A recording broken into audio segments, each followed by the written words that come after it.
आप देख सकते हैं कि मेरे हाथ में है यूनिस्टोन। कितने ही सालों से अगर वो पत्थर आपके गुर्दों में हो या पित्ते में, ग्लैडर के भी जहाँ पत्थर होता है ऑपरेशन से नहीं निकलता, लेकिन ये दवा खाने के बाद वो आपको जो यूरिन के जरिए जो है पूरा होकर निकल जाएगा। जहाँ बड़े बड़े ऑपरेशन फेल हो जाते वहां पर ये दवा काम करती है।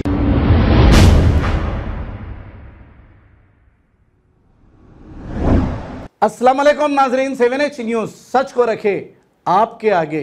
शेख सईद बावजीर के कत्ल पर इलियास शमशी नामी ये शख्स जो उम्रे की सादात के लिए गए हुए थे कि जैसे ही उन्होंने ये इत्तला सुनी कि शेख सईद बावजीर का कत्ल कर दिया गया, वहाँ से उन्होंने क्या कहा, आइए सुनते हैं तमाम तफसीलात इन्हीं की ज़ुबानी। अस्सलाम वालेकुम रहमतुल्लाहि व बरकातहू। दोस्तों, मैं आपका भाई इलियास शमशी उम्रे की सआदत हासिल करने के लिए अभी मैं मक्कतुल मुकर्रमा में हूँ। मैंने ये इरादा किया था कि मैं किसी किस्म का कोई वीडियोस वगैरह या फ़ोटोज़ वगैरह से एहतियात करूँगा, लेकिन शहर हैदराबाद में आज एक ऐसा दर्दनाक वाक़या पेश आया। मैं बहुत ही बुरी तरह इस वाक़े को सुनने के बाद हिल गया और मजबूरन एक तासीफी बयान उनकी अपनी फैमिली के लिए जारी कर रहा हूँ और हमारे हैदराबाद के भाइयों को एक पैगाम देना चाहता हूँ। बात है शेख सईद बावजीर की, जो कि अब शहीद शेख सईद बावजीर हो चुके हैं। अल्हम्दुलिल्लाह अल्लाह रब्बुल इज़्ज़त ने दुनिया को परमानेंट कोई घर बनाया नहीं है, बल्कि फितरतन हमें इस बात की तकलीफ़ होती है, लेकिन अल्लाह रब्बुल इज़्ज़त ने बहुत बड़ा मर्तबा और बहुत बड़ा मुकाम शेख सईद बावजीर को दिया है। वो मेरी नज़र में एक हामिद कुरान है, बल्कि कुरान पढ़ने के बाद या रोज़ाना कुरान रटने वाला जो अमल नहीं करता, लेकिन शेख सईद बावजीर ने कुरान पर अमल किया। लोगों के मसाइल को लेकर वो हमेशा लड़ते रहे और ख़ास तौर पर उस्मान नगर के अंदर जो पानी आने के बाद बड़े बड़े मिनिस्टर्स, बड़े बड़े MLA, ड्राइवर से लेकर MLC बनने वाले या फिर उनकी अपनी अपनी अलग अलग जो दुनिया बनाने के लिए लोग लगे थे, लेकिन किसी ने आवाज़ नहीं उठाई। शेख सईद बावजीर ने आवाज़ उठाई, हाई कोर्ट तक गए, कई केसेस लड़ते रहे और अपनी आवाज़ को उठाते रहे। अल्लाह ने आखिरकार उन्हें शहादत नसीब फरमाई।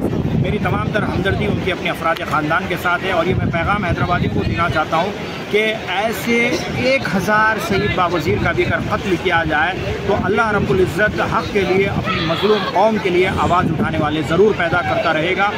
मैं इस बात की उम्मीद करता हूँ कि जो खौफ ये लोग पैदा करना चाहते हैं कत्ल करके, इस खौफ का आप शिकार ना हो, बल्कि हिम्मत का मुजाहरा करें और इस बात का आप लोग भी अज़्म करें कि हम लोग सिर्फ़ और सिर्फ एक रिवायती तौर पर ज़िंदगी गुजारने के बजाय हम आवाम की खिदमत करते हुए, अल्लाह की मखलूक की हमेशा खिदमत करते हुए, कुरान पर अमल करते हुए हकीकत में आमिल कुरान बनकर हम लोग जो है लोगों की ज़िंदगियों को आसान बनाने के लिए कोशिश करें। मैं सलाम करता हूँ शेख सईद बावजीर की ज़िंदगी को कि जिसने 100 साल की दड़ की ज़िंदगी के बजाय एक दिन की शेर की ज़िंदगी को पसंद किया। इस तरह टीपू सुल्तान ने कारनामा किया, उसी तरह शेख सईद बावजीर का भी कारनामा रहा। मैंने आज काबतुल्लाह को छू कर यहाँ पर दुआ भी की है। अल्लाह रब्बुल इज़्ज़त के दरबार में, अल्लाह रब्बुल इज़्ज़त के घर पर मैंने अपना मुक़द्दमा भी दर्ज करवाया कि जिन लोगों ने, जिन जालिमों ने, जिन साजिशियों ने, जिन ने भी शेख सईद बावजीर के कत्ल के अंदर शामिल थे, अल्लाह उन्हें निस्तो नाबूद करे, उनकी नस्लों को निस्तो नाबूद करे, उन्हें बर्बाद करे। अल्लाह रब्बुल इज़्ज़त उनका, उनकी औलाद का, उनकी नस्लों का इससे अल्लाह रब्बुल इज़्ज़त बहुत से बहुत बुरा अंजाम करे। और ख़ास तौर पर शेख हमारे ज़हीरुद्दीन अली ख़ान जो सियासत के मैनेजिंग एडिटर रहे हैं, उनके हक़ में भी मैंने दुआ की है। नॉर्थ इंडिया के जितने हमारे भाइयों पर जो भी जुल्म हो रहा है, जो काफिरों की जानिब से जुल्म हो रहा है, उनके अल्लाह रब्बुल इज़्ज़त से मैंने ये भी दुआ की है कि अल्लाह रब्बुल इज़्ज़त उनके लिए भी आसानियाँ पैदा फरमाए। नॉर्थ इंडिया में गैर हमारे खून के प्यासे हैं, तो हैदराबाद में मुसलमान के खून का प्यासा हो गया है। लिहाजा अल्लाह रब्बुल इज़्ज़त या तो इन्हें हिदायत दे या तो अल्लाह रब्बुल इज़्ज़त इन्हें बर्बाद करे, तबाह करे। अल्लाह रब्बुल इज़्ज़त अगर कि अल्लाह की हिदायत के मुस्तहिक़ नहीं है तो अल्लाह रब्बुल इज़्ज़त इन्हें फ़ौरी तौर पर पकड़ ले। जिस तरह फ़िरौन और फ़िरौन की नस्लों को अल्लाह ने ख़त्म किया, उसी तरह हम चाहते हैं कि हैदराबाद की फ़िरौन और फ़िरौन की नस्लों को भी अल्लाह ख़त्म करे, उससे भी ख़त्म करे। जज़ाकल्लाह। आप देख सकते हैं कि मेरे हाथ में है यूनिस्टोन। कितने ही सालों से अगर वो पत्थर आपके गुर्दों में हो या पित्ते में, ग्लैडर के भी जहाँ पत्थर होता है ऑपरेशन से नहीं निकलता, लेकिन ये दवा खाने के बाद वो आपको जो यूरिन के जरिए जो है पूरा होकर निकल जाएगा। जहाँ बड़े बड़े ऑपरेशन फेल हो जाते वहां पर ये दवा काम करती है।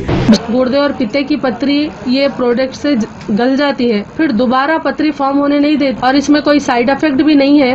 R&S यूनानी pharmacy, first floor opposite Canara bank, Bahadurpura, x road, Hyderabad. खबर है शहर की, खबर है गाँव की, खबर है सारी दुनिया की। 7H न्यूज पसंद आए तो लाइक कीजिए, शेयर कीजिए और सब्सक्राइब करना ना भूले। 7H news.